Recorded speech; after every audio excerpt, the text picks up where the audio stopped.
Əvvəlki qiyməti bu modelin 2220 manat idisə, indi 2450 manatadır. Qızılın qiyməti indiyə kimi olan ən yüksək həddə çatıb.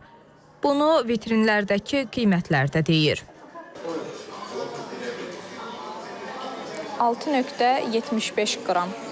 Bu qızılın qiyməti bir neçə gün əvvəl 1000 manat idisə, bugün bu qızılın qiyməti təxminən 1150 manatdır. Yəni qramında ümumilikdə 10-15 manat fərq var. Satıcılar da qızılın qiymətinin xeyli artdığını təsdiqləyirlər. 2 aydır ümumiyyətlə qızıllar gözlənilmə dərəcədə qalxıb. Hədsiz dərəcədə istər məsəl üçün satışı olsun, istər lomu olsun, çox yüksək qiymətlərə qədər qalxıb. İndi hazırda qiymət hansı formadadır? 750, 165, 170 manat arası, 585-dir, 120, 130, 150 manat arası. Harda istehsal olmasından asılıdır, əyarından asılıdır, firmanın özündən asılıdır, hansı firmadan gətirilib. Nə qədər təxmini qiymət deyərsiniz? Təxmini 150, 160, 165 belə baxır o malın firmasına görə. Dünən ilə bugün arasında belə qiymət fərqi var. Buna səbəb birjanın kəskin şəkildə qalxmasıdır. Birinci əl qızıl qiymətləri 135-140 manata qədər gəlib çatıb 585 əyar üçün.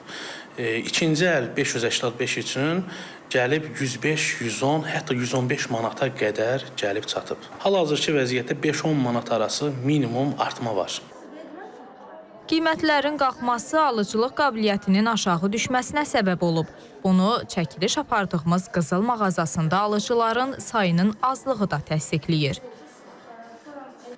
Mütəxəssislər isə qiymət artımının ilin sonuna kimi davam edəcəyini deyirlər. Mərkəzi banklar və investorlar bu durumda üstünlük verirlər qızıla və ehtiyat rezerv kimi qızıl çox alırlar, xüsusən də burada Çin, Türkiyə və digər ölkələr külli miqdarda qızıl alırlar və tələbat artır və qiymət artımına gətirib çıxardır. Və nə qədər ki, dünya iqtisadiyyatına qeyri-stabillik mövcud qalacaqsa, qiymətin artımı da deməli, artacaqdır. Çox güman ki, bu ilin sonuna qədər qiymət artımı davam edəcək. Mütəxəssislərin fikrincə, dünyada iqtisadi vəziyyət yaxşılaşdıqca qızılın qiyməti də düşəcək. Ləman Abbaslı, Qadir Əliyev, İTV Xəbər.